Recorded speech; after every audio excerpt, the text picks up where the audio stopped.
Hello, everyone. Good morning, good afternoon, good evening, anywhere you are listening to us in the world, and hope you are doing great. You are welcome to this webinar, and my name is Benedicta Adeto. I am the Communications and Programs Associate for Qua Foundation.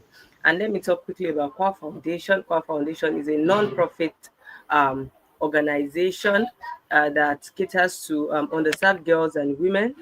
um, we believe that in education for those girls and women, and we believe in education for young girls who grow up to become women and empowering women. Now, when a girl child is empowered, she's there's a guarantee for our children when she becomes a woman that there's a meal on the table because she has that power, she has that freedom. But when this is not in place, the society is just in a mess of its own kind. So that is why we are big on education, we are big on empowering. And if you agree with me, once we are big on education, why would we not celebrate the international day for the International Day of Education? The International Day of Education is celebrated today, every 24th of January, and we are really excited to have you here. So today, the team will be looking at is investing in girls' education for future peace. Investing in girls' education for future peace, and we have carefully selected our speakers. Yes, we have carefully selected our speakers, and they are going to be changing our orientation. They are going to be sharpening our mindset. They are going to be, giving us things to ponder about so that we can make our future peaceful in terms of investing our girls' education. Now, very quickly, I'll be introducing our speakers to us. In our midst here, we have Miss Jamila. She's a gender education consultant at NUWI International Nigeria. We also have Mr. Benga Rufai. He's a public policy analyst. He's also the founder and president at Liberty Career Academy. Then we have Miss Blessing Tafa. She's an analyst, a fellow, and at the Leaders of African Institute. So could you please welcome with me all of our guests? If you can hear me, kindly welcome them. So we are glad to have you in our midst. So very quickly now, I would just try like to welcome those who are just joining us again. I've just introduced our guests to us, and this webinar is hosted by Qua Foundation, a non-profit organization who caters to girls and women in underserved communities.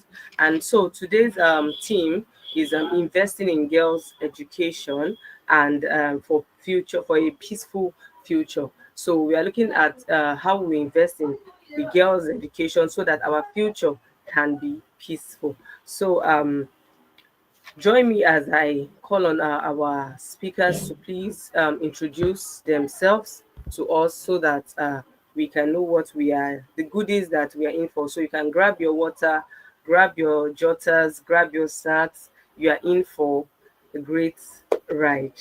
Thank you. So quickly, Miss Jamila, could you please introduce yourself to us briefly? Okay, so thank you very much for this wonderful opportunity. I hope I'm loud and clear. Uh, my name is Jamila Hassan. I'm a development expert. I focus on education and protection programs with gender perspective. I have over 10 years of experience implementing education and protection programs in the Northeast Nigeria. I am happy to share my insights today on investing in girls' education for future peace. And I look forward to exchanging ideas with everybody here. Thank you. Thank you so much, Jamila.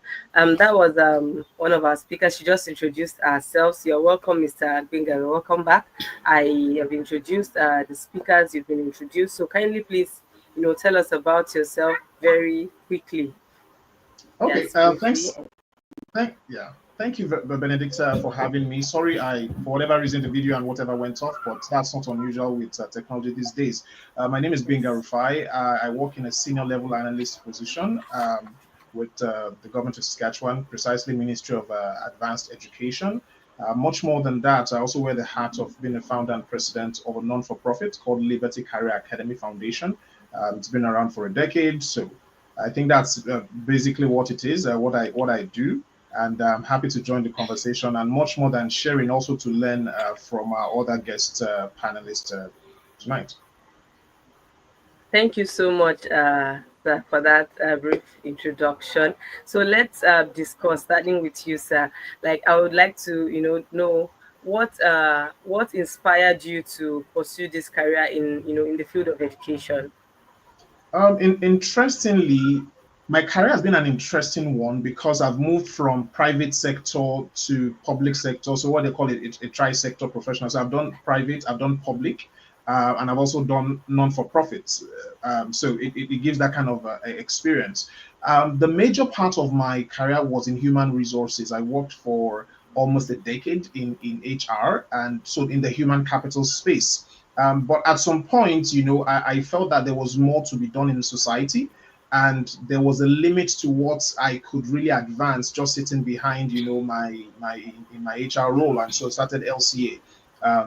But much more than that, at some point, we're doing interventions with LCA, doing trainings, and because we're seeing the disconnection between what people were learning and what they were practicing in their career, I wanted to bridge that gap. But at some point, I knew that there was a limit to what interventions could do in terms of training, giving out scholarship. They have their valid place, but I wanted to be able to give impact at scale. And that led me to public policy. Went back to school for my graduate studies, and now I work in the public policy sphere. So it's that combination of intervention with policy, with policy intervention as well. So like hand in hand, that handshake, because one good policy can literally save you thousands and millions of dollars that you'd have spent in one-on-one intervention. So it's doing those interventions and then also bringing the lens view of public policy to advance to advance education and human capital development. Hmm. Thank you for that. That's passion speaking there. It has to be passion that has led you there. Now, I would like to also, discuss with you, Miss Jamila. You are in that space of, fighting for that girl child for education. Like, what has inspired you to say, okay, I want to fight for education, but I really want it to be about girls? Okay, thank you very much, Benedicta. I am from a conservative community, and I know that I am one of those who are privileged to go to school and get a lot of opportunities to grow and develop. So when I was growing up, I had a lot of contacts with some development experts, and I see what they do, how they are really giving back to the community. And this really made me to develop interest in what they are doing. And because I know where I'm coming from, I realized that I can also take this similar path to support uh, those people who I feel are also being shortchanged or relegated in the society, which are mostly women and girls. So when I graduated from the university, even though I had some time off before I was able to join the development sector, but as soon as I got that opportunity, I decided to go into education and protection because I felt they're really going hand in hand, and especially at that time when the insurgency was really at its peak in the Northeast. It was really a great opportunity for me to uh, showcase my potentials in supporting girls to be enrolled in school. So I think this is how I grew this passion. Thank you work. so much. That's Thank you. Thank you so much. That's an interesting and a deep perspective, because you had to put yourself in the shoes of girls who don't have the opportunity for education yet, and that's deep. So as you were speaking, our third speaker came in. So Miss Blessing, you're welcome to the um webinar, and we are really glad to have you.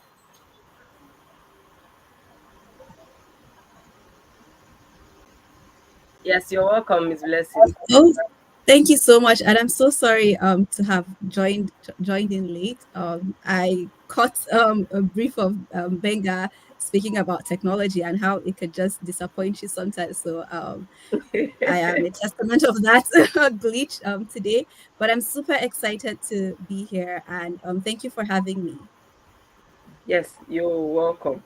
Could you please, just briefly introduce yourself before you get in the discussion? Okay, so good afternoon, everyone. My name is Blessing Tarfa.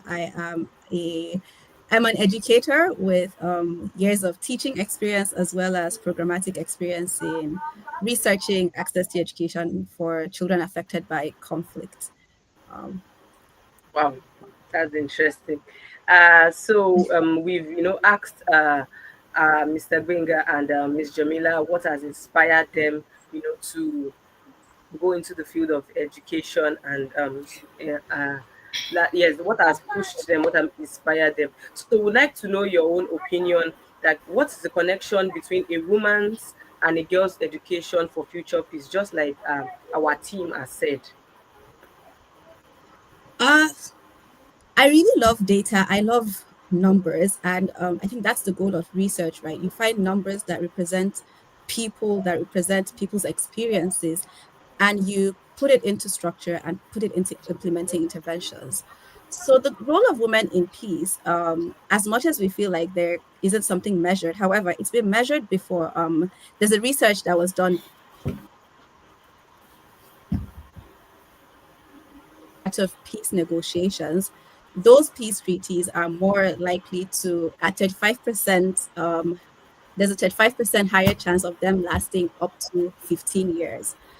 And that in itself encapsulates why really we need to have more women in the rooms where these types of negotiations are being had. And for women to get into these positions where they're able to make these negotiations, they have to be educated. They have to have some level of knowledge to convince people that what they're saying is valid, just to validate what they're saying. And um, even when we're collecting data in the education sector of the impact of the access of education to girls and to boys as well, you usually see that one of the indicators is always the status of the mother's education. You'd see mother's tertiary education, mothers that children that come from families where the mother went to high school, the mother only completed secondary school, or the mother completed university education.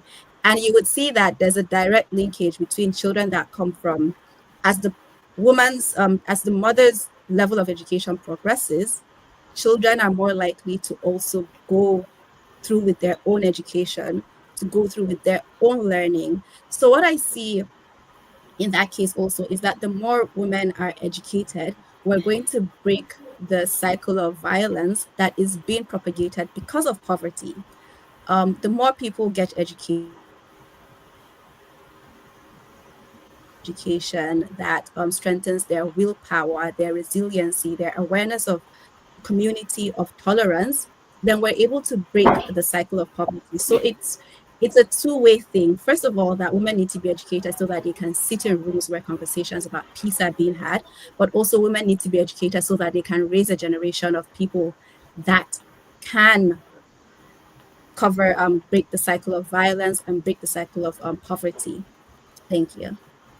Thank you so much for that really insightful response. Yes, we need to educate our girls so that they can sit in rooms whereby decisions are being made, so that someone else does not make decisions on their behalf. That's really, really important. Yes, so Mr. Binga, I would like to, ask you what, let's talk about the key challenges that prevent girls, especially in conflict affected areas now from accessing education, what do you think are the key challenges that prevent girls in conflict affected areas from getting or accessing education?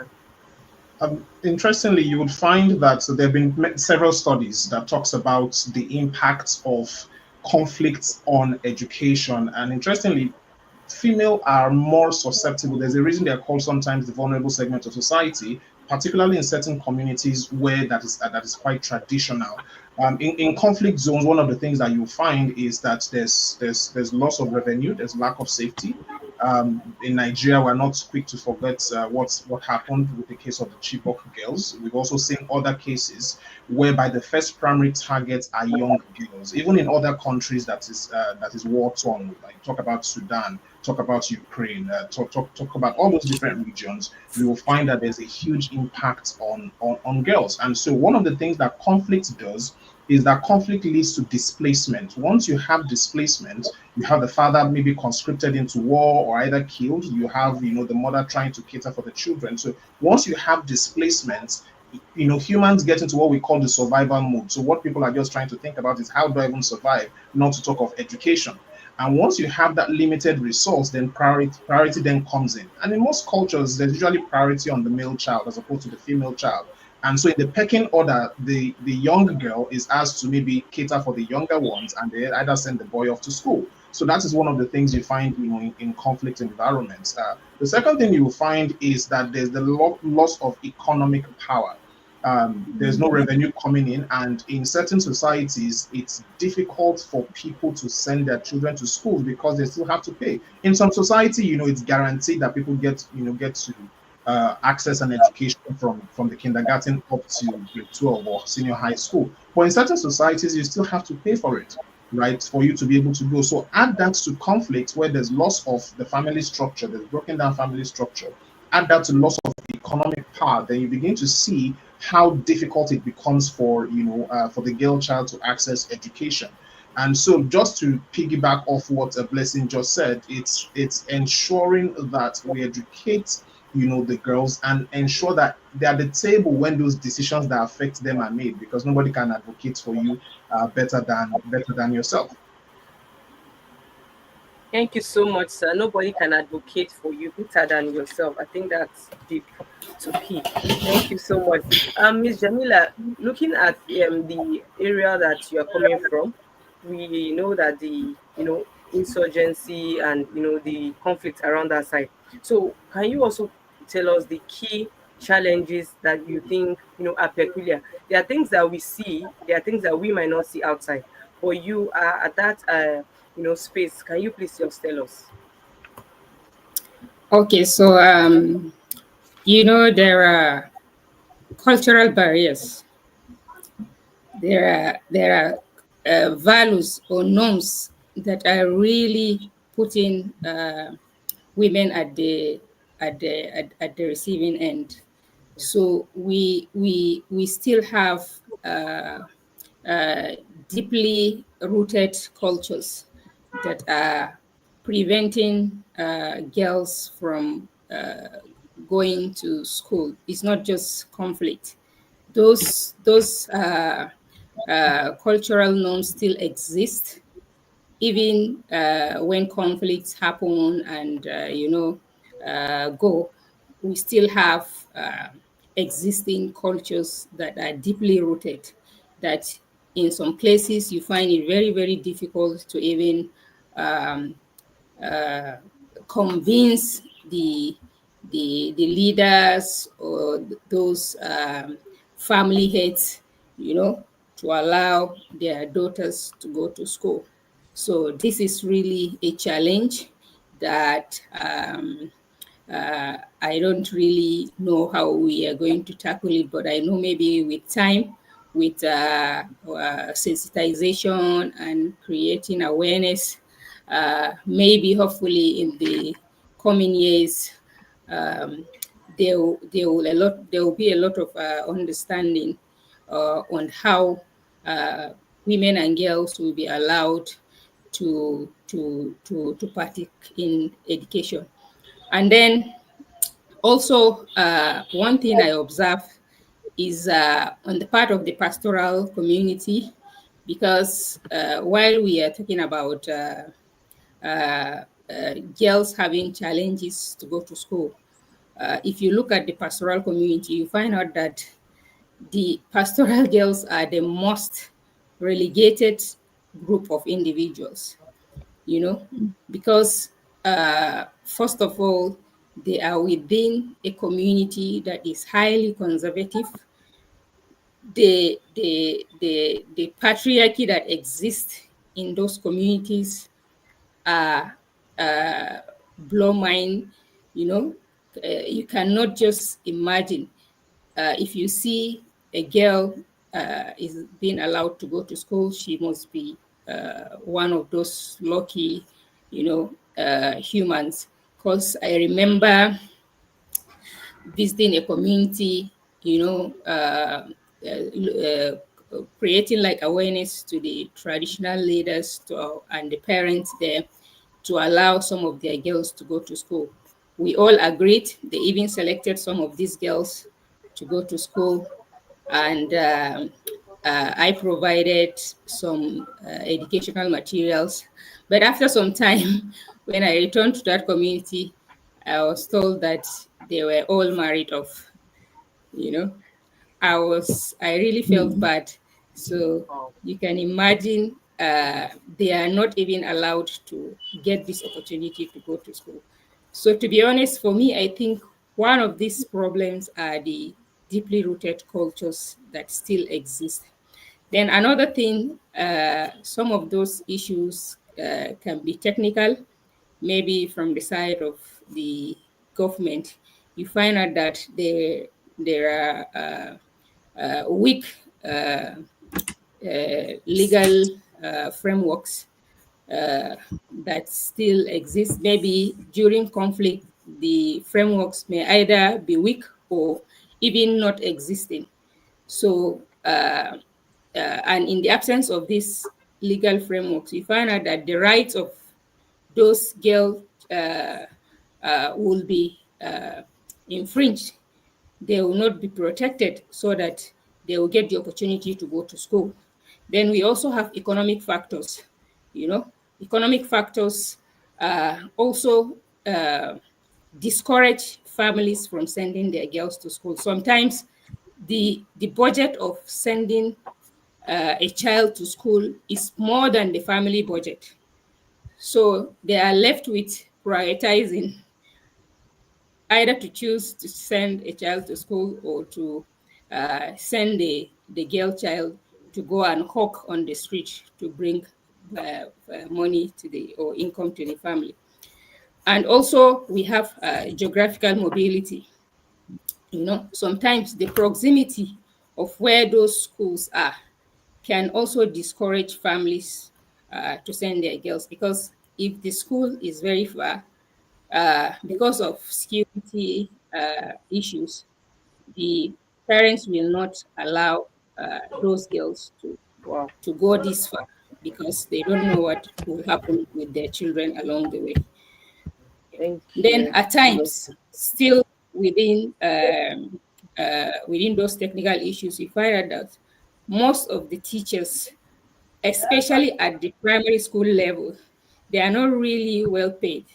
So you find out that those teachers are moving from the primary to post-primary, where they will get better welfare. And then you find out that most of those schools at the primary level uh, don't have adequate, you know, teachers that will take care of Thank those. you so much, So Miss those Jamila, girls, for pointing out those challenges to us. And I hope that we are all jotting something down, because these challenges are, they are affecting us, and we might find ourselves in the government. We might find ourselves becoming policymakers. We might find ourselves, with somebody who knows somebody who can change something. And when we pick on these things, these definitely. are things that we can mention to say this is what is going on. You might not know, but I am telling you. And that's why I want to move Yeah.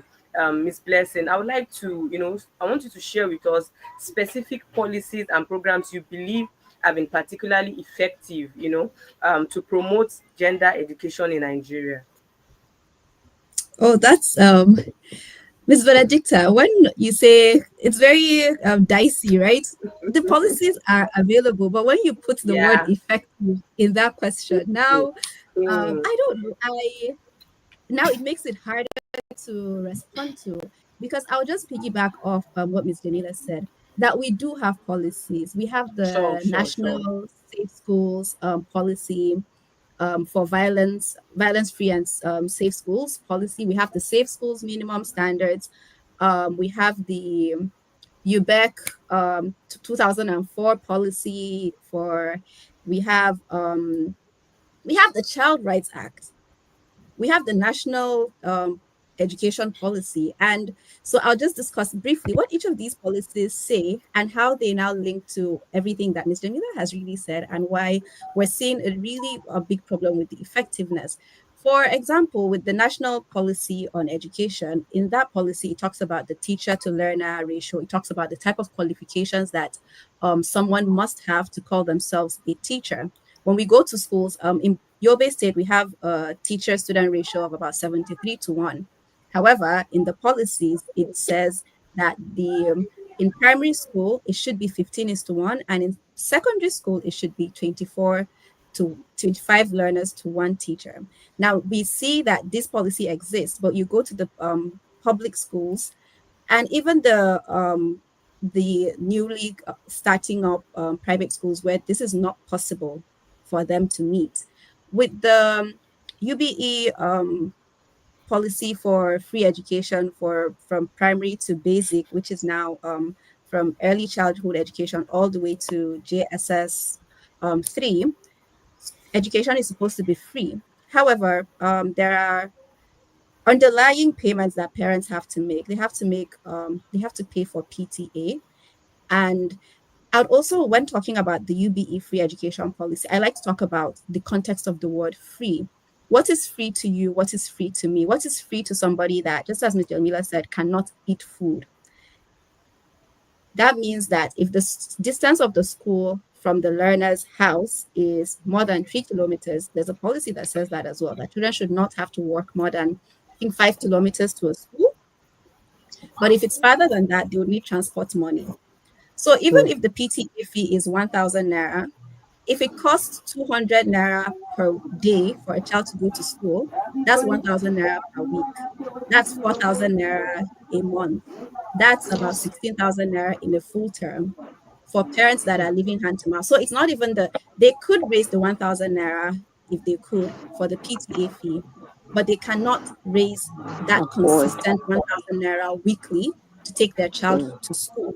So that context of free education for that family is null and void, because it's not really free if it costs them 16,000 naira. And for the child to even eat to go to school, for the child to have books and a school bag and a pen to write with in the school, these are all the underlying expenses of education that saying free education now cannot pay for it for the family.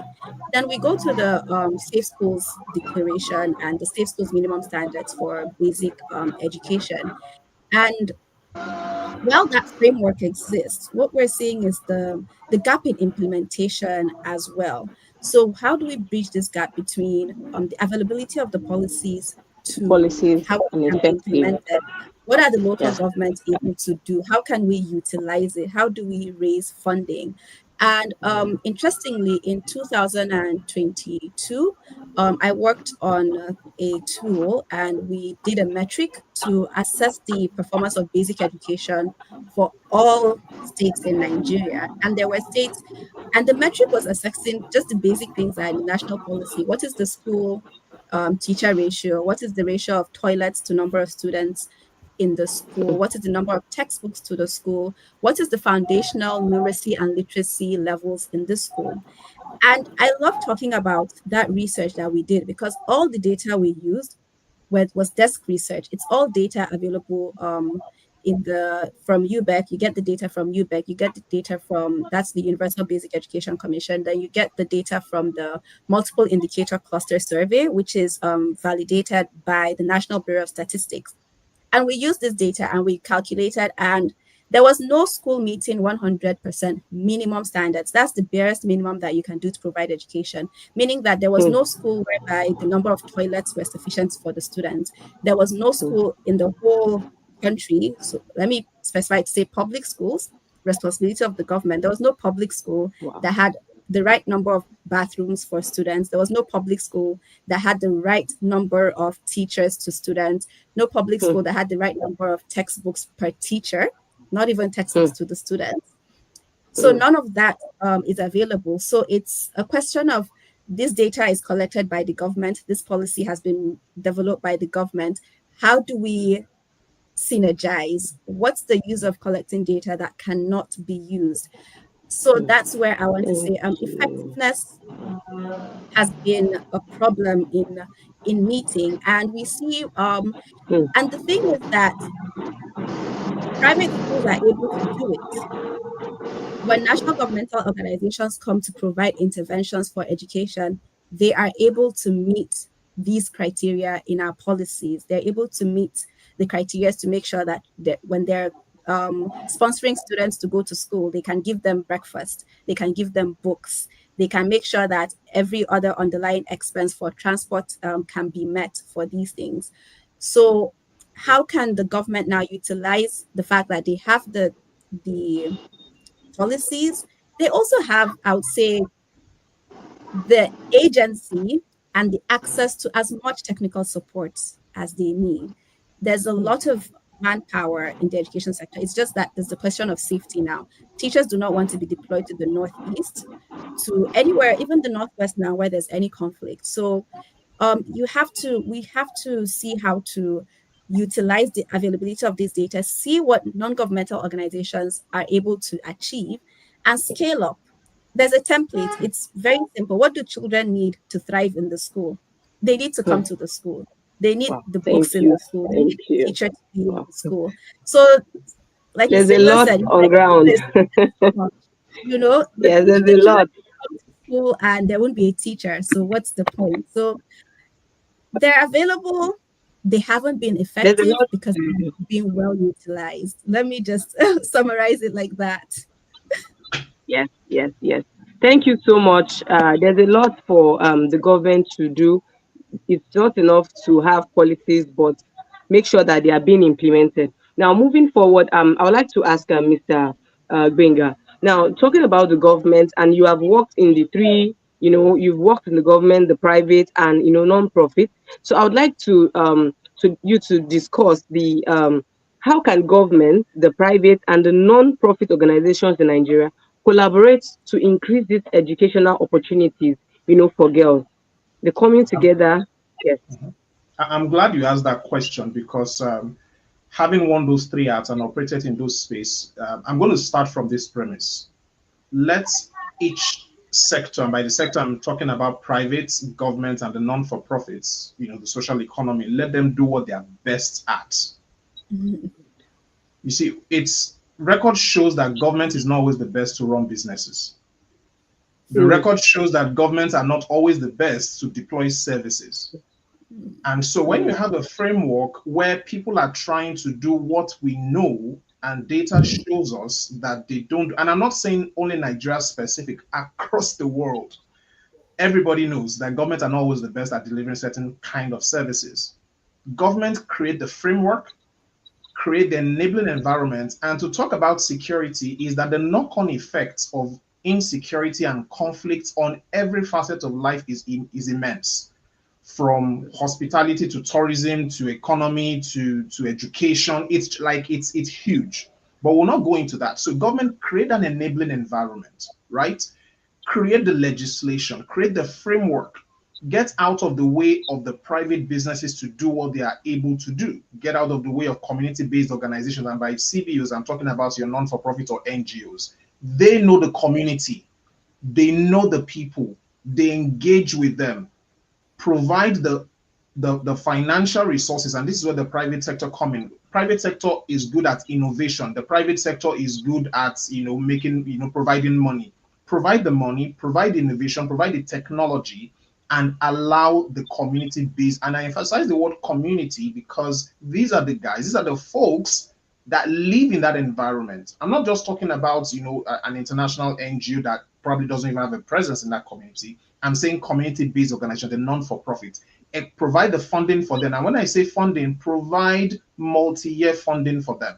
The reason is non-for-profits, one of the challenges, when I say non-for-profit, I mean the ones who are really doing the work, but because everybody has that fancy title now, and majority are not even doing the work and just collecting the money, right? Is the ones that are really doing the work provide multi-year funding grants to them so that they can plan. Because you see, these results will not happen in the snap of a finger. Okay, it's not something you buy off the shelf. You need to have stable funding for some of these non-for-profits so that they can go into these communities and do what they are best at doing. They interact with these kids, they have the heart for these kids, and they can deploy it. I was having a conversation just before we come in the green room with Jamila, and you could literally see the kind of constraints they run into when they go out on the field. Right? So imagine somebody who's probably seated in Lagos, in Abuja, in a big city, who runs a business and wants to do it. They're going to feel spectacularly. But I can equip organizations and people that do the amazing work that Jamila and her team does with the funding, right? And as government, I can provide not only the legislation, but the enforcement. There's something called, you know, consequence management, right? If you find yourself in a society where there are really literally no consequences for not sending a girl child to school, then you get what you get. All right. But if there are consequences in the part of the world where I work at the moment, there's what is called protected grounds. There are certain protected grounds, right? One of the protected grounds is gender. You cannot discriminate, you know, against somebody on one of those protected grounds. As a matter of fact, some of the educational frameworks that we have here ensures that you have to send kids to school. In fact, is embedded in the legislation, and it's enforceable. All right. So governments create that legislation, create the framework, create an enabling environment, then enforce the laws, ensure that it's followed to the T. Private sector, can you please provide innovations for us? Okay, we have communities that don't even have internet. You know, I think I once saw online one day, a teacher was trying to teach computer by drawing it on the board. How is that even acceptable in 2025? Right? So provide private sector, provide that funding, and you know, it's often the case that it's the big popular brands of non-for-profits that only get the attention. There are a lot of amazing non-for-profits that are doing the work, but they are unknown. Can we get businesses that get behind them and say, we're going to give you a multi-year grant, right, for you to do XYZ, and let's see and track the metrics. Somebody like Blessing works in that data space. Provide the metrics for us and we can track it. So literally is ensuring that there's the clear linkages between the government, the private sector, and the non-for-profit, and I emphasize the word, the community-based organizations, to make sure that the girl child has access to education in 2025. And they're not disadvantaged. You don't get to choose the kind of gender you are born. It's true no fault of theirs that they are females. All right. And so I think that I'm just going to pause it there, Benedict. I don't want to run down your time, right? But it's everybody do what you're best at, and please get out of the way of the people doing the job.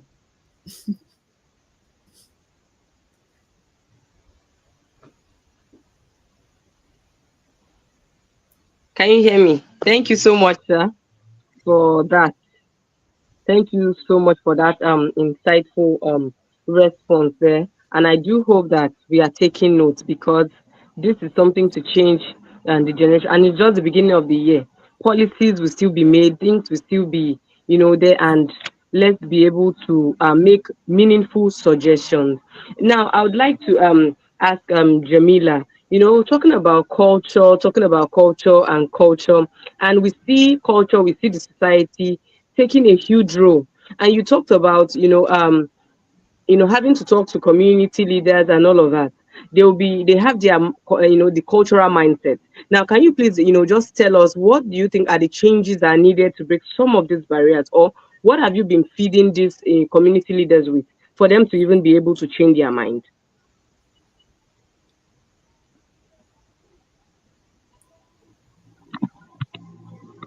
Okay, you're mute.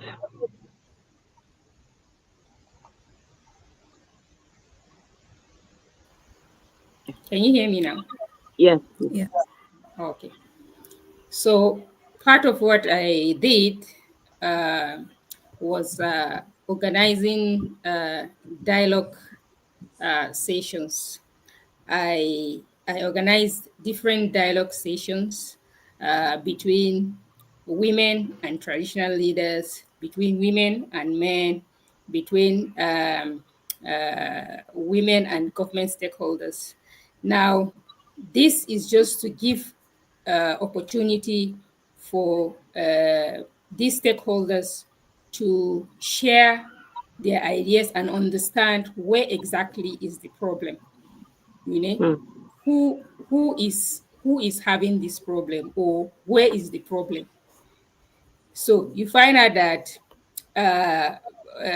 the government stakeholders will tell you that, okay, they don't really have funding to mainstream gender equality and what have you. The women will tell you that, well, they don't have a representative who will really go and advocate for their needs to the government. You know, the traditional leaders will tell you that this gender equality thing is really going to distort their cultures and values. You know, the religious leaders will even tell you that these things you are advocating for is not in the scriptures. You are really bringing something alien. So, you know, but this for me, I think organizing these dialogue sessions is the best, because this is the only way you can hear from the stakeholders directly. Because when you always assume that this is what you do, this is the right thing to do, you may not really get it right. But when you bring them together, provide open dialogues and hear from each and every one of them, then I think at the end of the day, we will be able to reach a consensus whereby, okay, this is what we're talking about. We're talking about, okay, how can we be able to integrate women into the inheritance system? Because you cannot tell me that when a woman lost her father, she don't have inheritance. And when she gets married, when the husband dies, she equally don't have inheritance. So how do you want her to continue? Because at times, some of these inheritance help them to move on with their lives. But then at the end of the day, these cultures keep making these women to be faced with serious or difficult challenges in life, just because the culture said she is not entitled to an inheritance. You know? So if we are able to show them this is where the problem is, I'm sure to some extent we were able to achieve some level of achievement. I remember, because some of the traditional leaders were able to allow this particular norm to be a little bit changed, because they considered, okay, what we're saying is true. When a woman don't have anywhere to turn to, and it happens that this inheritance is what will help her move forward, especially when she have children, you know. So they're able to consider, some of them, not all, some. So gradually, I'm sure with advocacy, with awareness raising, we will be able to reach there, you know. And then, you know, when that is why when women are educated, they will be able to advocate for their own rights. You know, most of these things happened because these women and girls are not educated. So they don't have this knowledge to fight for their rights. But when they are educated, they will be able to, you know, fight for their rights. They can have other options to move on. They don't even have to wait for all those inheritance, you know. Yes. So When a woman is educated, she's free, and she has the yes, power, you know, to stand up for herself. yes, Now, she has the Mr. agency to make choices, you know, Yes, and yes. move on. Thank you Yeah. so much for that eye-opening response. Mr. Gbenga, I don't want to assume that we are only facing this backwardness in Nigeria. So, in your clan over there, could you, you know, tell us cultural and societal changes that need to be made? And yes, let's hear from you very briefly. Yeah, I think that Cultural and for yeah, society changes. from a cultural standpoint in the West, it's absolutely unacceptable. right? It's you're going to run into a big problem when you don't send children to school. You're going to run, especially the girl child, and so it's not pronounced. That's not to say that there are not segments where you have misogyny and all of those kind of patriarchal behaviors, but the culture has evolved to a point whereby it's not acceptable in the public domain. Okay, and I know that there are extremes that people have gone into, on both sides of the aisle, but it's codified. There's legislation, and I can go into a list of different legislation. For example, even in Canada, you have what they call the Charter of Rights of Freedom that ensures that there are certain grounds that are protected. You cannot be discriminated based on that. In my province, for example, you have the Saskatchewan Education Act, you have the post-secondary education. All of those pieces of legislation does not encourage it, and it's enforceable, highly enforceable, highly enforceable. So I think that part of enforcement, if those laws are there, right, it's if those laws are there, it needs to be enforced. That's one hand. Then continuous education, right, looking for allies. There will be people that it takes a while to shift culture. That's the honest truth. Culture cannot be shifted within the snap of a finger. So we need allies. We need more people to speak out. We need more people to encourage. We need more role models, right, to come out and be active allies in the advocacy work to make sure that the girl child in some of those regions, those parts of Nigeria, have positive role models. Imagine a little girl sees somebody, listens to somebody like Blessing, listens to somebody like Jamila, and just says, "This is what I want to become." Right? So we want to have more of those positive role models to inspire those children and have allies, advocates to those who are yet to make that shift in those societies. Hmm. Thank you so much. We need more allies to be able to, to be able to tone down that previously held orientation about a girl life ending in the kitchen.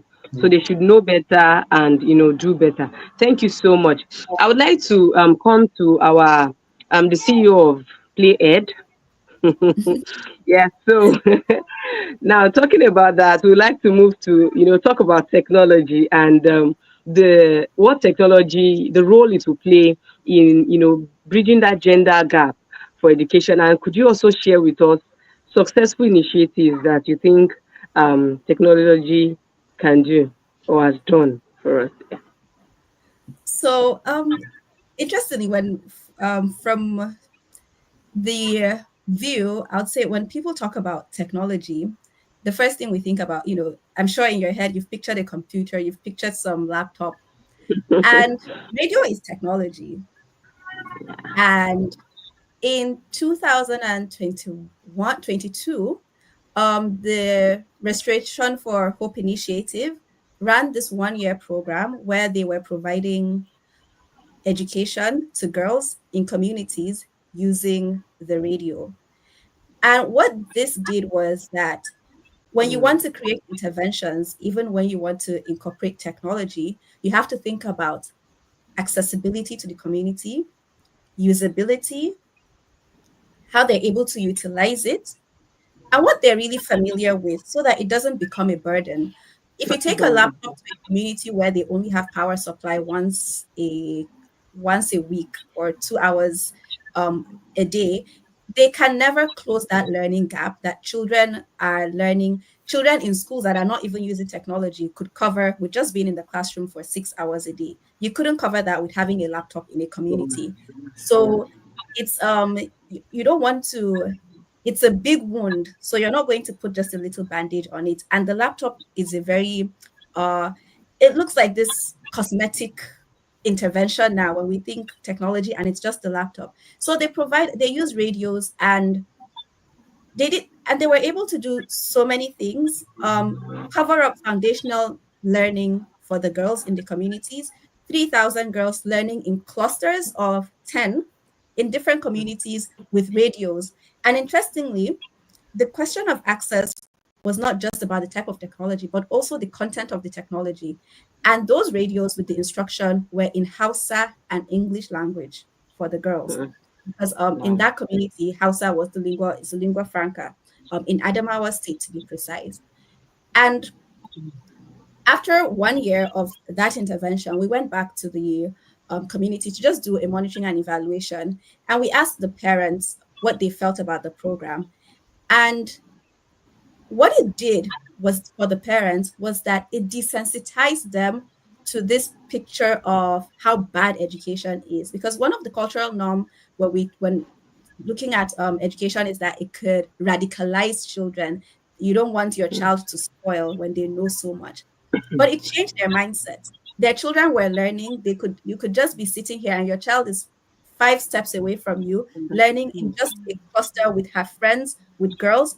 And seeing that, they thought, okay, if they can do this here, why they can go back to normal schooling. It's not that bad after all. So we had parents that were desensitized to girl child marriage after that intervention. There were they saw more promising future for their children through education. And the technology that was used was that radio for them. And it also brings to point the importance of what the COVID-19 showed us about what we can do with technology.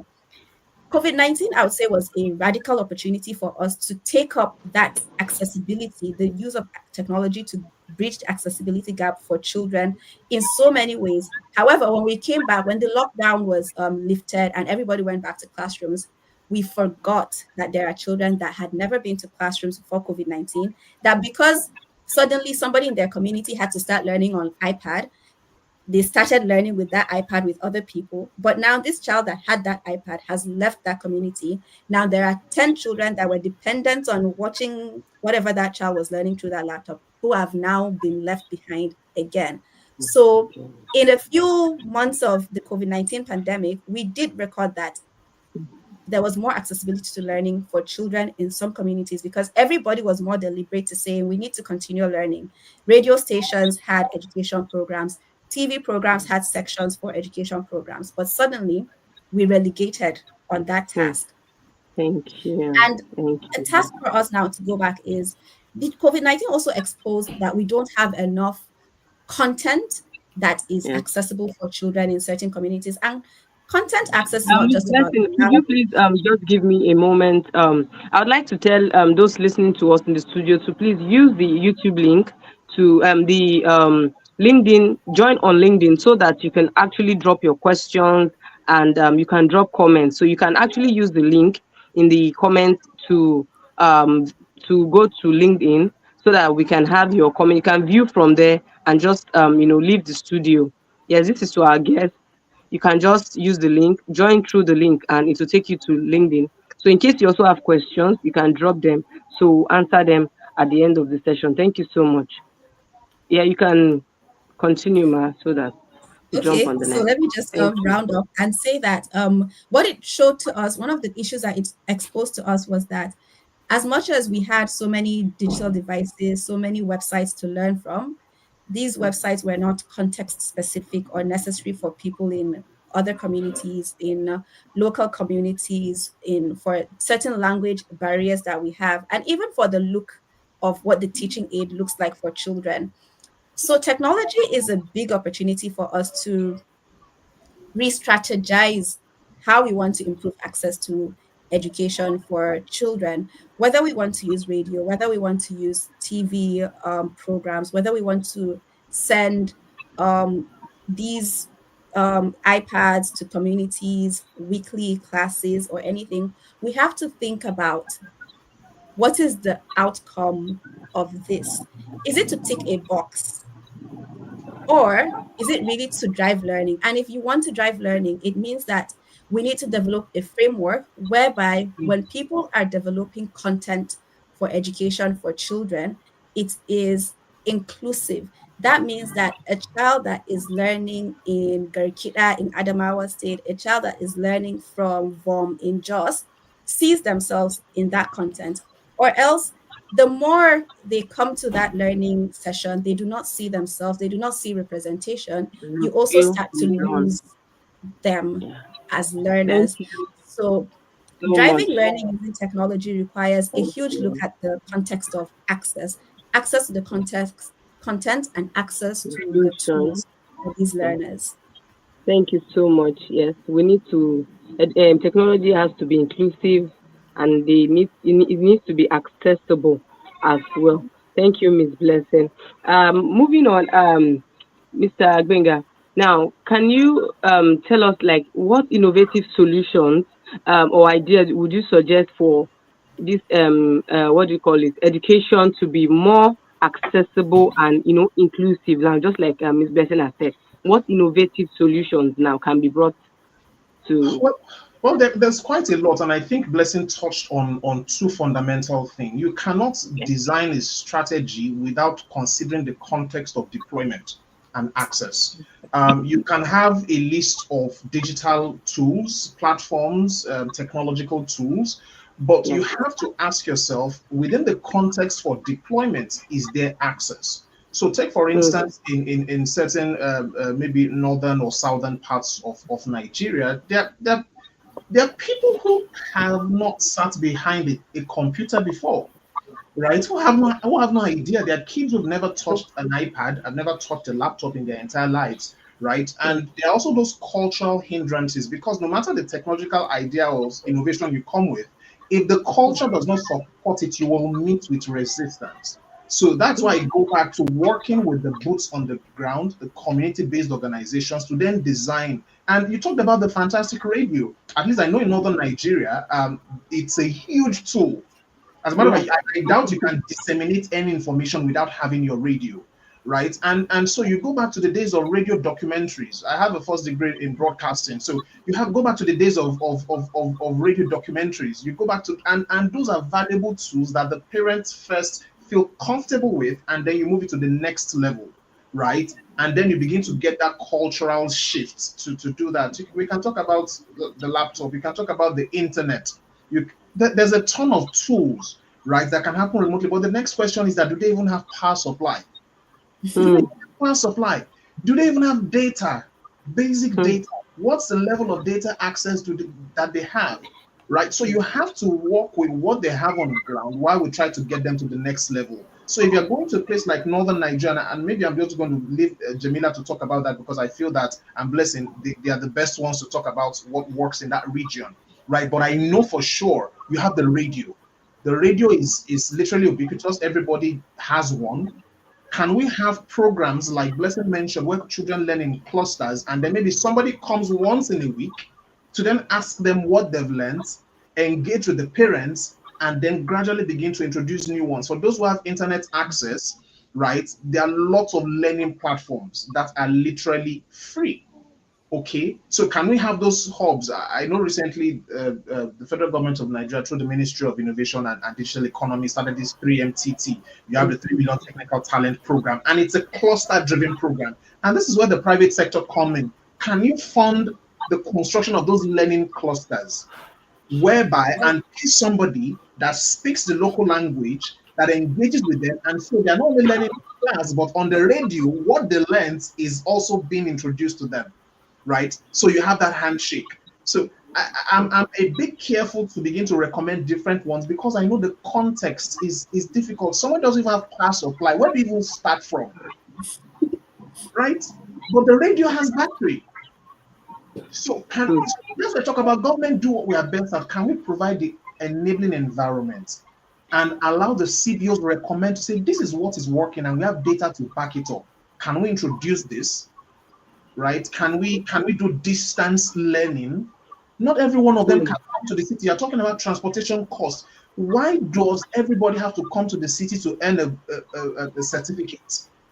You don't have to. We've gotten to the area where technology can meet you where you are. And you know the beautiful thing about technology? Technology will bring you into rooms you never had access of entering into. That's the power of technology. And that's what COVID did for us. For example, I'm speaking to you from a totally different time zone, thousands of kilometers away. But here we are, we're talking about digital convergence. We all converge. Can we replicate the same thing for these young girls, for these young kids? And the boys also inclusive. I know we're going to talk about the boys later on, but you need them in the room. I'm an advocate to say I don't think that the future is only one gender. I think the future is all of us, right? The future is the boy, the future is the girl. And we don't see ourselves as pitting one against the other, but to say that we're all allies to make sure that we have a very just and equitable society. Okay, so but I'm going to leave it to Jamila. I'm sure she will have to say what Blessing is design the technology around the context, then you scale from there. It's called digital adoption for a reason. It It's gradually, it doesn't just happen. Okay. Yeah. Yes, digital adoption.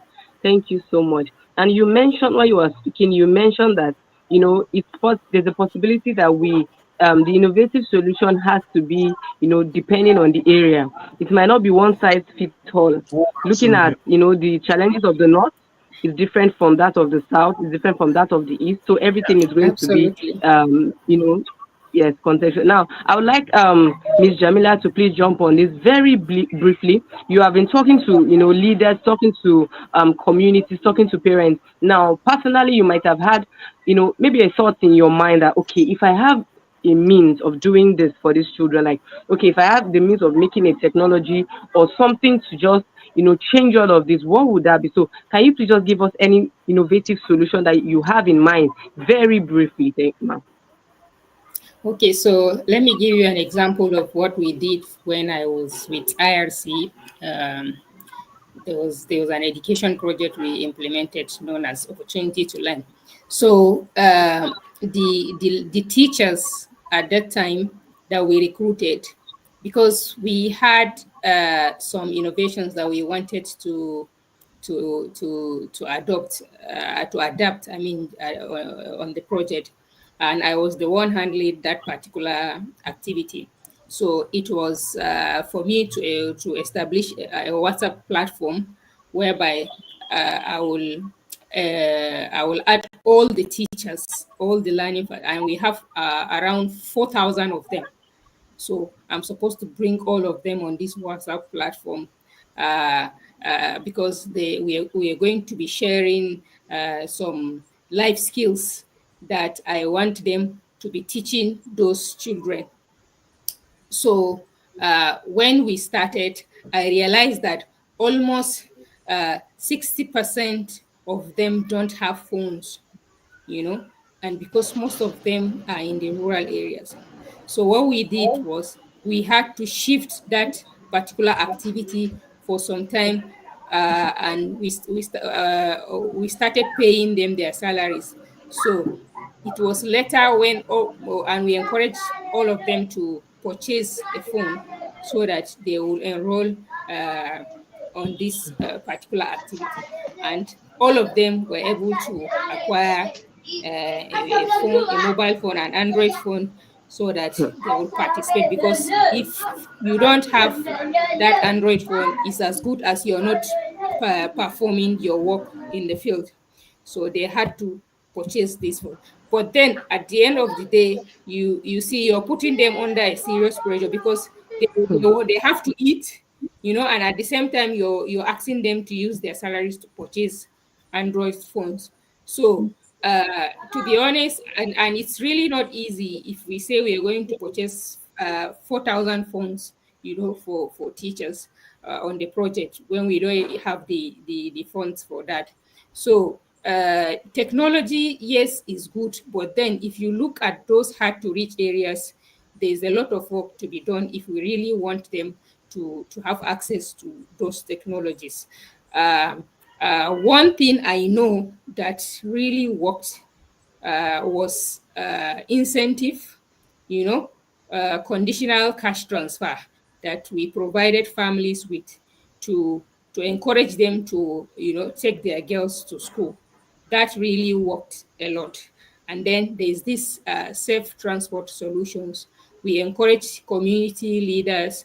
We established like community-based structures where they will serve as the eye of the traditional leader with regards to those learning centers.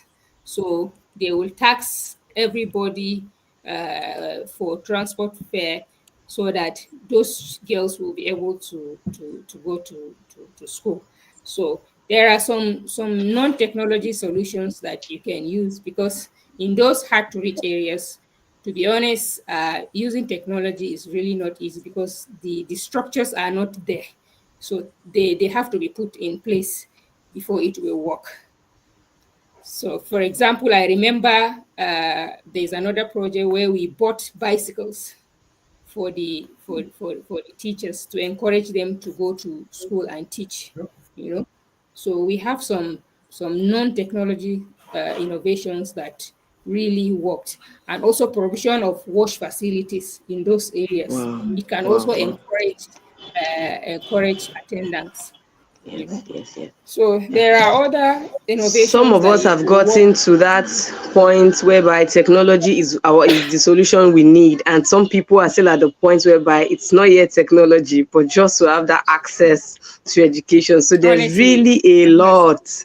There's really a lot that, there is a yes, gap. you There is a know, serious gap yes, there's really a that needs gap, to be and we filled. need to bridge this gap. So it shows that, the country is really big and a lot is going on. And Mhm. when somebody comes from the north to another part, the person is looking at, oh, what's going on. And when you go from the west also to another part, and that's why I like the NYSC scheme, trying to put everybody, like, let everybody go around the country and see, so that you know how to help. Some people have served in the states and they refuse to go back home because they feel like, I am needed here, I am supposed to, Yes. bring a solution to this place. And I just hope that we really see the need for this unity, and so that we can also make sure that everything we do is just for the good of the country, and for the betterment of everything. Thank you so much for this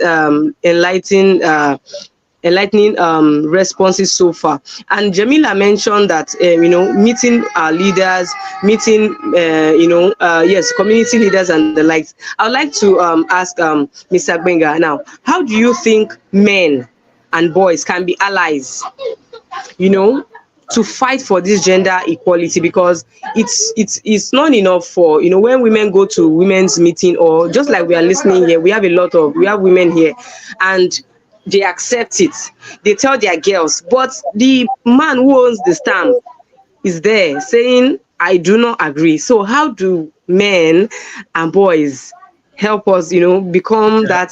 that ally? Yeah, that's an interesting question. I think the first place to start is you don't make somebody an ally by making him feel less of himself or herself. You don't get an ally by pitching one against the other. Now, are there bad elements? Absolutely, but we cannot demonize one gender to advance the other. You cannot. Are there bad actors? We call out bad actors for who bad actors are, but we cannot paint everyone with the same brush. I think that's a fundamental place to start with, number Hmm. one.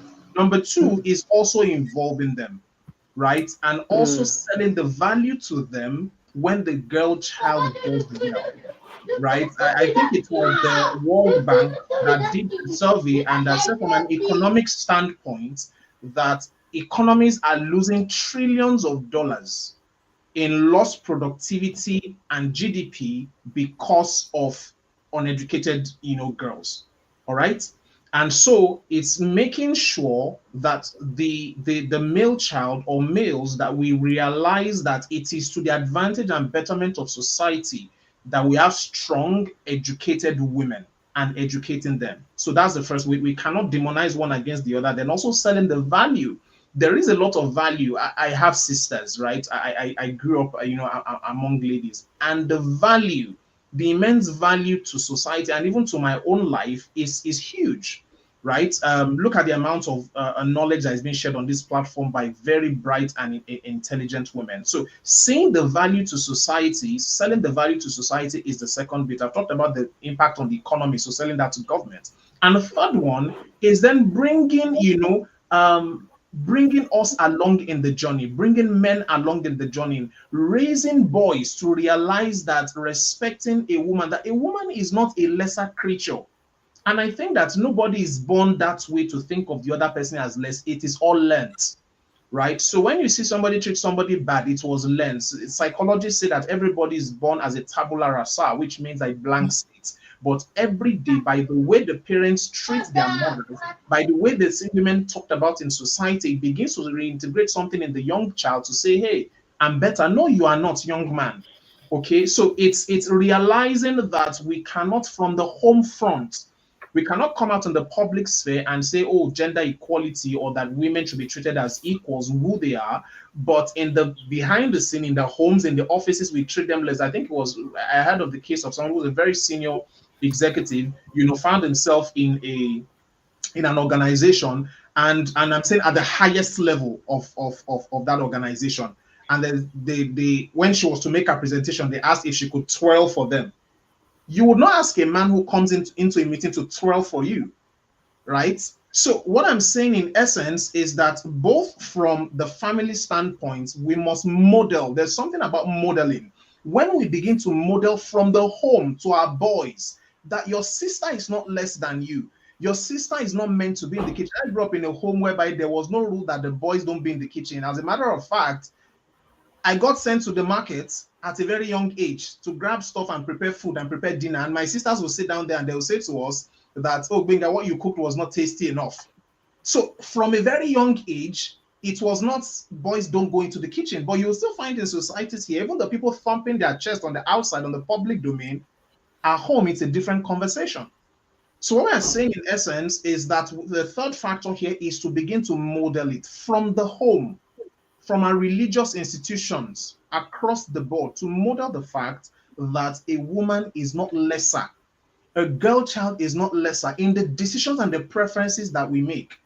All right, is that the girl child is not lesser to the boy.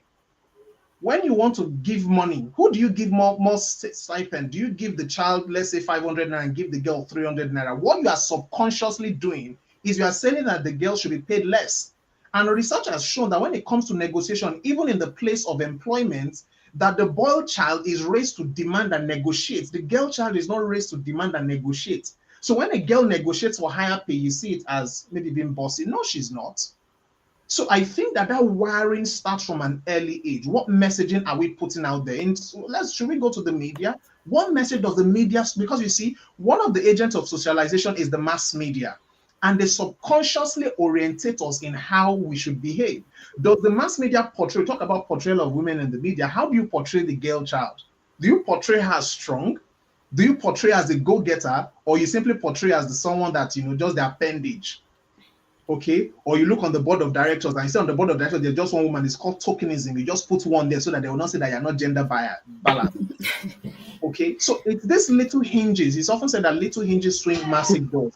Is this little ones is from the home to government seeing the economic value? There's a clear linkage between the value of education and economic growth. There's a clear linkage between the value of education and crime. And crime. A clear linkage. The data is there. That the more educated people are, the less likely they are to want to engage in all sorts of social vices. These are tax-paying people. So investing in the girl child from even a national level, from a government level, is of huge value to society. You get more taxes for government, more revenue. You have more educated people in your society. You have people at the, who can make quality decisions. All right. So I think that from the lens view, from a government lens view, from a family lens view, right, and even from an organizational lens view, we have to begin to make those little adjustments. Portrayal, right? Raise our boys to realize that the girl child is not less, and also you do not need to demonize the boy child or demonize men in order to advance the women. It's a future for both of us, and together we can make a beautiful world. Wow, that's fantastic. Thank you so much. Thank you. You cannot paint everyone with the same brush, and we should not paint everyone with the same brush. And I think a lot of people have this, what do I call it now? A lot of people think there is a fight. They don't really understand the gender equality. We are not saying that we're not saying gender equality in the sense that the man and the woman, we're saying a girl can go to school, a boy can go to school. A girl can work, a guy can work. That is the equality. So we're not trying to be competitive. It's contextual. Yes, we're not trying to be competitive, but a lot of people go for that, and that is why we are educating ourselves. Now, before we discuss further and wrap up finally on this, I would like to say that at the beginning we talked about the team investing in girls' education for for a peaceful future. And that is why we are, that's what Kwa Foundation is about. We're a non-profit organization where we cater to girls' education, especially in underserved areas. Now, we have in the link our donation link where you can donate. Now, if you want to sponsor a girl child in school, you want to sponsor our stationaries, you want to sponsor, it could be just school bag, it could be a feeding for school. Please, we have the donation link. You can click on the link and it will take you, and you can just follow the prompts and donate. You are empowering a girl, you are saving the future, and you are also you are investing in the future. Thank you so much as you do so. Now, we also have, I have a question in the question box, but quickly, I would like to hear from our speakers.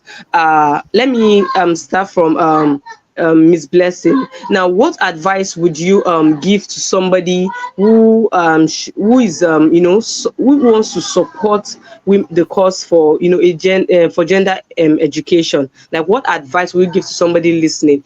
Somebody might not believe in educating a girl child before. So what do you want to tell the person so that at least they can give it a try? Education is a tool for self-efficacy. Only way that through education that people can realize their full potential, their full purpose in life. So investing in education is not beyond the learning or the solving of math.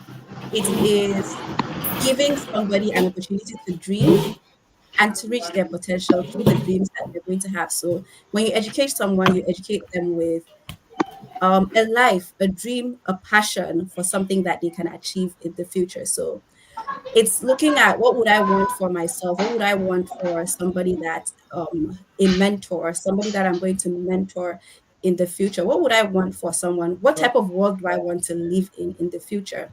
And the only way to get the picture, we want to live in a sane world. We want to live in a world where there is peace. We want to live in a world where people dialogue and people do not fight. We want to live in a world that is free of crime. And for us to achieve the dream of that world, we need to have more educated people. So truly, if you can't think about it as an investment to someone else, think about it selfishly, that when the reason that I'm going to invest in somebody else's future is because I want to live in a better world for myself. Yes, think about yourself first, even if for no reason. Thank you so much for that insightful response, Miss Blessing. Quickly, Miss Jamila, could you jump on that very briefly? Okay. So first of all, I will advise the audience to support community engagement and advocacy, so that there will be a highlight of importance of girls' education. And then let there be role models. Role models should be used to inspire girls, and families to send their children to school. And then another thing is provision of safe and inclusive education environment is very, very important, because even if those children wants to go to school, if the school environment is not safe, I don't think they will be able to attend. Then last but not the least, encourage health and well-being in the school environment. So thank you very much. Thank you so much for your response. Mr. Gwenga, can we have your thoughts, please? Yeah, I think that it's been pretty much said. Just to add, I'm a big advocate in having positive models. When you see it's been done, there's something that tells you that it can also be done. The story is often said of this young tennis star, I think the Asian American lady.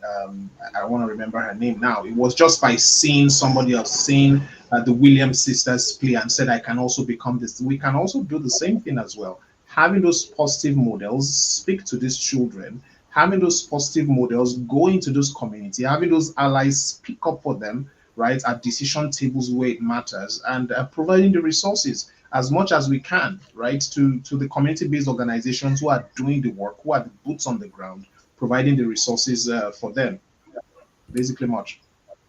Yeah, thank you so much. And yes, we are here to just answer the some of our well, here to answer some of our questions that our audiences have dropped for us. But before we do that, I would like to appreciate our speakers. Thank you so much. I am sure that people have grabbed so much and they'll do better.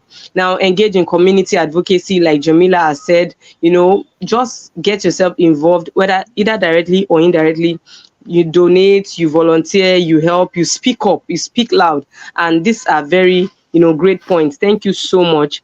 Now I would like I think this question will go to Miss Blessing, because she was the one who talked about the use of technology yes, during COVID-19. So the question says that uh yes, during the COVID-19, the use of technology to enhance learning was one of the methods used in bridging the gap. Now, if one may ask, how do you access the learner's progress?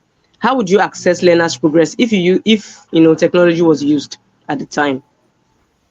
That's a very good question. I think we continue to face this when we talk about bringing education, bringing technology into education. We always Yes. imagine that the child is going to learn from the computer with the absence of a guide, and Okay. that's not what's going to happen. First of all, is that when people are developing lessons, when people are developing their content, the curriculum, there is a method of assessment ascribed to it. There's an objective that needs to be met. And the only way to know that objective has been met is to develop assessment questions, your tests, your classwork, your little tasks that you ask the students to do in between tasks to check if they're understanding. So, what happens with using technology is that you incorporate the assessment as well into the tool you're using. For example, there are learning websites where you have to click the answers and you get, after learning a certain module, you have to respond to certain questions before you unlock the next module. That assesses Yes. learners' progress. So even in the absence of a teacher being there, you can assess that learner by collecting the scores that they have gotten at the end. But because the teacher's role can never be removed from teaching, it's very important. We need teachers as guides. We need teachers to speak to the learners. We need physical encouragement. We need a pat on the back. We need rewards for our learning. Teachers can further assess learners using the objective of the lesson that has been planned through that tool that has been deployed to check how well the learner is doing. So you can take out your assessment even out of the technology itself. But I want to say that incorporating technology education into education does not mean that there isn't going to be an assessment. An assessment has to be there. And that assessment is going to be your template to assess the progress of the learner. Whether you want to deploy that assessment digitally using quizzes, using text sheets at the end of the program, or giving them physical assessments at the end, it has to be there. Assessment is an important part of learning as well. I hope that answers their question. Yes, yes. Thank you so much. And I also think I've seen, there are some learning platforms whereby before once you answer the questions and all of that, you get, coins. You can use the coins to do other things, and that shows that you've been making progress. So Yes. they see the coins you get, you're able to buy something on the platform for yourself, something, maybe a learning tool or something, or to buy a life for you to be able to continue. So I think that answers the question. Thank you so much, Miss Blessing. Then someone is also asking that I would love to know some of the perspective of the end users, that is the child. Sometimes when their education is interrupted, yes, they resign to doing what their families, their communities expect of them. So how do your respective programs serve and motivate them to keep learning? Yeah, like self advocacy. Okay, Okay. so Yes, ma. can I come in? Okay, Yes, so please. most times you find out that some children enroll, but at the end of the day they will Yes, drop out. back to the farm. So yeah, so it depends on what exactly is the problem. Sometimes during raining season, you find out that you cannot stop them from going to farms. So what we do, because normally we provide non-formal education system, so we try to adjust the timing. Hello, can you hear me? Yes. Okay, so we try to adjust the timing so that it will be flexible in such that those learners can go and do what they want and then come back and get their lessons. So at times you find out that they are dropping out because of maybe lack of resources. So we do provide them with adequate reading and writing materials to support their schooling. At times we go far as giving them conditional cash transfers, but we only give that if you attend school, you know. So we try to encourage the families by telling them that if your learners can if your child can stay in school for 1 month, we are going to provide you with so amount of money, you know. So there are a lot of innovations that you can do, but it depends on what the problem is. At times it's not really a resources that is not there. It's because maybe they want to go to farm, or they want to go and hawk, or there's this traditional family activity that they cannot leave. So what you do is you just make the timing flexible so that it aligns with their local activities or domestic household.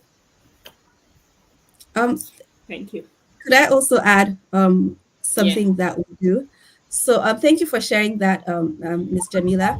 So what we do, what we've realized increasingly is that in the past we used to focus so much on academics in our learning that we were not very deliberate about motivating learners for other aspects, something like self-advocacy, something right like knowing their right, knowing how to tolerate people, leadership, dialogue for peace, in conversations for learners. And we saw that it has been neglected. So working with NEAM Foundation, one of the things that they've developed is a value-based curriculum.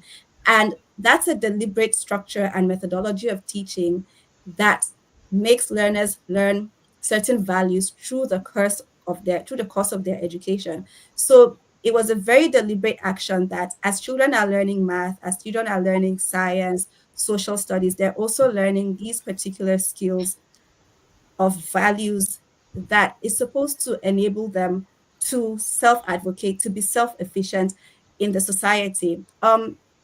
And what we've seen is how it has translated to these girls becoming mentors in their society. One of the beneficiaries of the program started a community learning summer school by herself, where she gathers other children and groups them and teaches them in that community.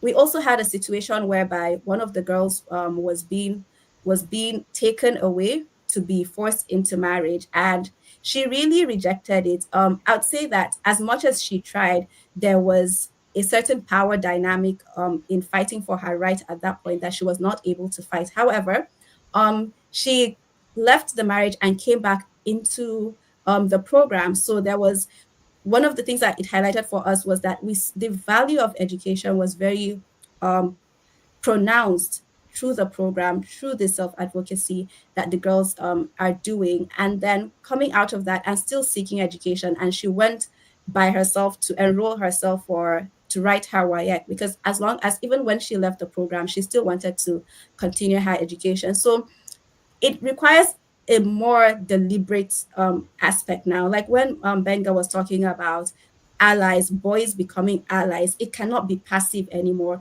You cannot imagine that because a boy is sitting in the classroom and learning together with girls, he's going to be an advocate for girls. Or when he sees somebody being patriarchal, when he sees somebody trying to bully a girl, he's just going to stand up for her. We can't imagine that just because they're sitting in these environments and sharing spaces with girls, they're going to learn. We have to be more deliberate about structuring the learning so that these conversations are had to inject this learning, this consciousness into them. Thank you.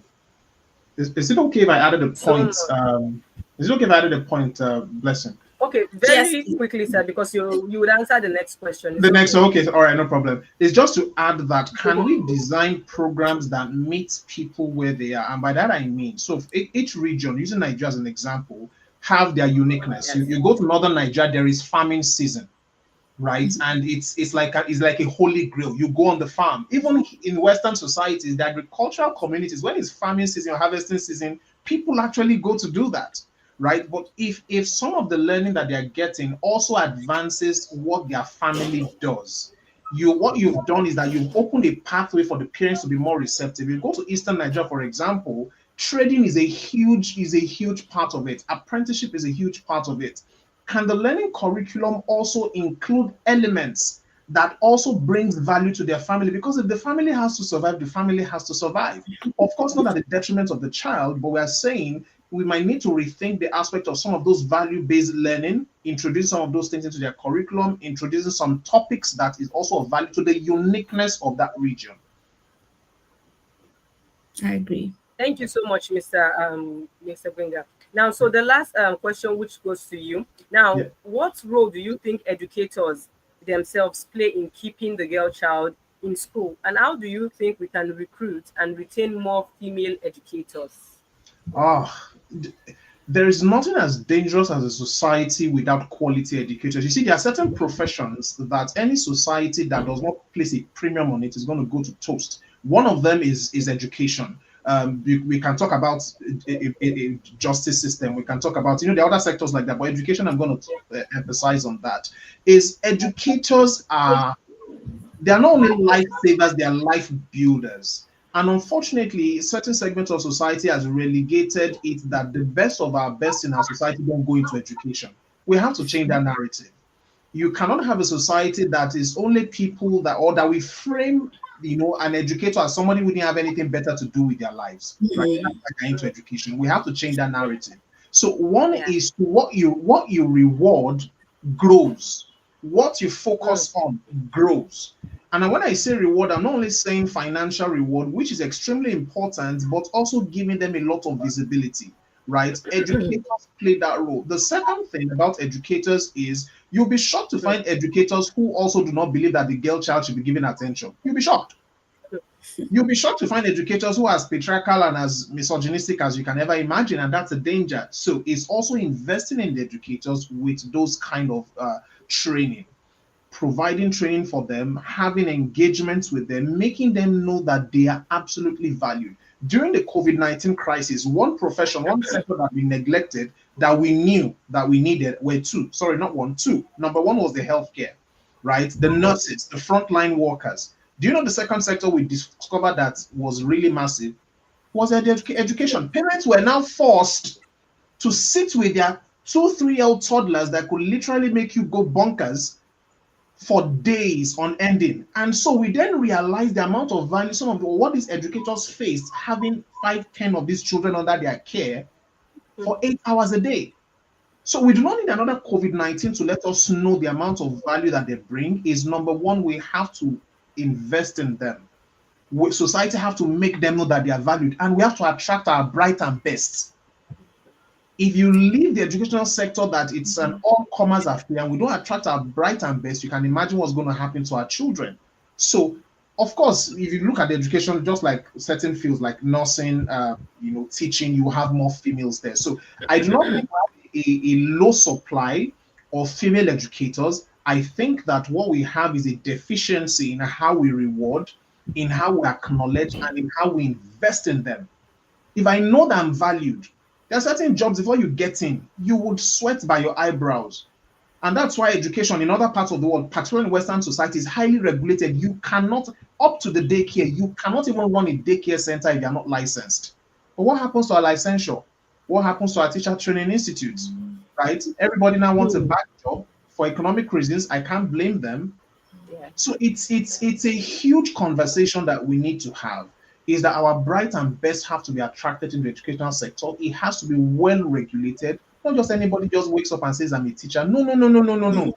Anybody who starts knows that it's just beyond teaching them the basics. There's a psychological component of it. There's the emotional component of it, right?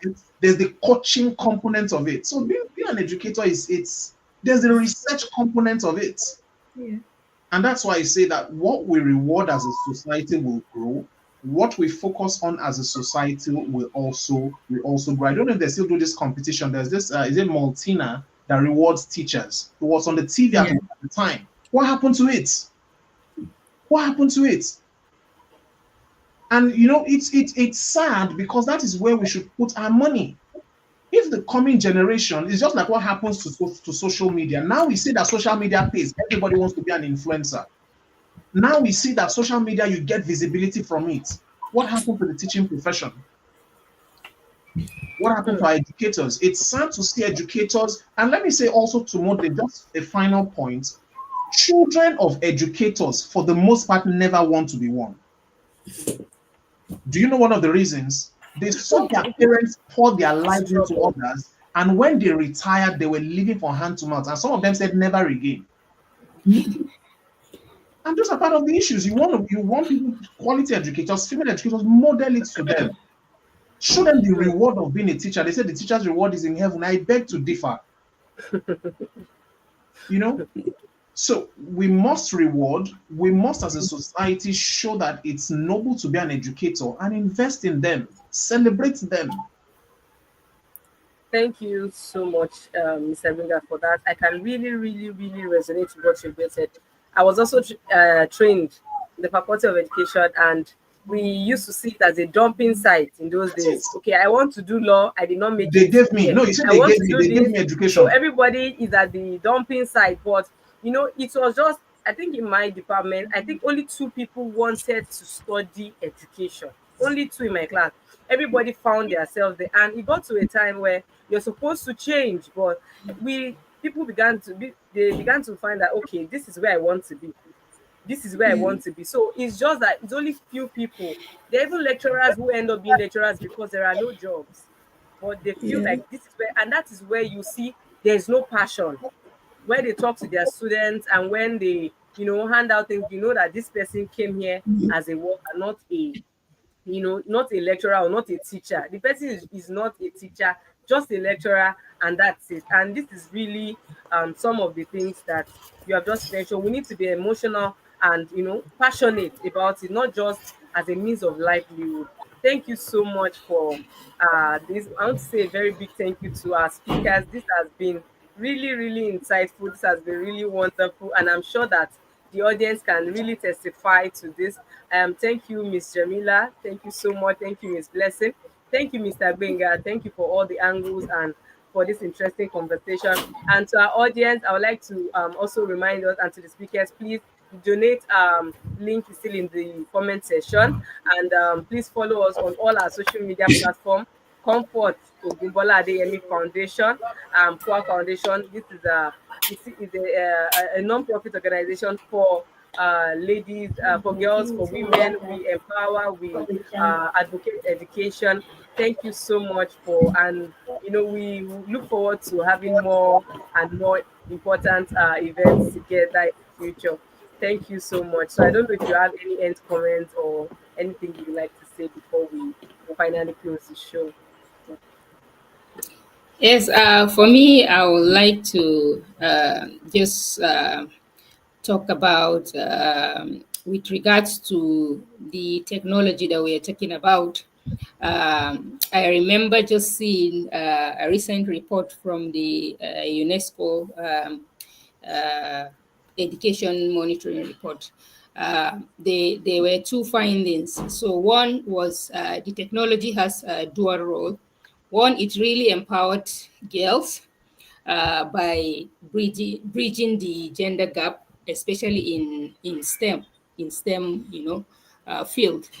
But another thing is that it posed a serious risk in with regards to privacy and cyberbullying, you know. So and this can affect the girl's self-esteem as well as her body image, you know. So if at all there's a need to bring technology into our education system, there's a need to really sanitize it. Then second findings is the cultural barriers. You know, they highlighted that cultural barrier and socioeconomic factors are significant, factors in hindering girls' education. So there is a need to prioritize community engagement with all those traditional, stakeholders, so that we can see how we'll be able to convince them to accept this issue of sanitizing their values or their norms, in such that all those harmful traditional practices that inhibit girls from progressing and developing in life should be copped out, but they have to be, because at times they are so blind that they don't really see all those practices as harmful. They don't see it because they have been born in it and they grew in it. And then another thing is with regards to gender responsive policies. To be honest, I think the present Minister for Women Affairs, she's really trying. I've seen a couple of engagements recently. She has been engaging with a lot of international organizations, trying to see how she can advance all those gender policies across the nation. Just recently, I think last week, I saw here in Adamawa State that the Commissioner for Women Affairs established gender desk officers across the ministries and departments and agencies, which is really a laudable achievement, because unless it starts from the top, it's going to be very, very difficult to get it at the grassroots level, because the patriarchy still exists at the federal level. So we have to start somewhere up there. And the Minister for Women Affairs, she's really committed. You can see the political will there. I hope that she will get the support to be able to achieve her goals. So with this, I think I would like to thank Comfort Ogumbola for invitation, for finding me worthy to be part of this panelist. Thank you very much. Thank you. It's great having you, Ma. Thank you. Yes. So, Ms. Blessing, Mr. Gbenga, is there any parting words so that we can close the webinar? Yeah, I think for me, it's just to thank you for this opportunity, for having me, and the good work that you're doing. We have to keep speaking up, and beyond what people say in the public is what we do in the private, right? In our offices, in our community, in our homes, in our religious institutions, right? The girl child is not a second fiddle. The girl child is not a spare tire. All right, the girl child is the same as a boy child. Nobody gets to choose the gender in which they were born, right? And we love our genders, we love our boys, we love our girls, and that we have to keep on advocating for them and ensuring that we also support them. Support them. Look for a girl in your neighborhood to mentor. Look for a girl to speak up for. Look for a girl to inspire. Look for a girl to to send to school, to pay the fees. You'll be shocked that paying the fees of one child will reverberate for decades. It was Chadwick Boseman of blessed memory who was given, it was asked to come and present an award to Denzel Washington. And he said at the time he couldn't pay his fees, and somebody paid. He was told that the scholarship was awarded, but he didn't know. He didn't know. Eventually, it was Denzel Washington who paid his fees. So imagine the effect of one man paying the fees of one person, and what happened, the multiplier effect. And so never underestimate what your little dime will do. Never underestimate what your little word of advocacy, speaking up for somebody, advocating for somebody would do. And thank you for having me. Yes, thank you, sir. We're glad to have you as well. Yeah, I just wanted to conclude by saying that this has been such an insightful panel, just learning from the wealth of experience that other people have and other awareness. This synergy of identifying the issues, knowing where the problem is, has been very important. It's always important to bring it to such platforms as this and to call people to action. Benga has done that. Inspire someone, invest in child education, invest in the girl child, but also be an advocate wherever you find yourself, wherever you see a woman being marginalized. Speak up, say something about it. If you're in certain rooms, speak about it, speak about the policies that are available. Why are they not being implemented? Speak about how people can help other people and make sure that girls get educated and boys learn to be more tolerable to the success of women, I would say, because that seems to be such a huge issue that looks like women should remain second class citizens. But you have to be able to tolerate the successes of other people as well. And girls are going to be just as successful as men. Some girls will be more successful than other men. Everybody has to be tolerant of that and knowing your place. So really thank you for this conversation. And I hope that this is a conversation that would continue to have. And in a few weeks, measure our own impact of what this conversation has done. I'm really excited to also continue to connect with this platform and the panelists. Thank you. Thank you so much. Thank you. Happy International Day of Education to us all again. And I would like to wrap this up by saying that we should stand up to speak for a girl child. We should speak up for the girl child and keep speaking up for the girl child. And I do hope that we'll have a peaceful future.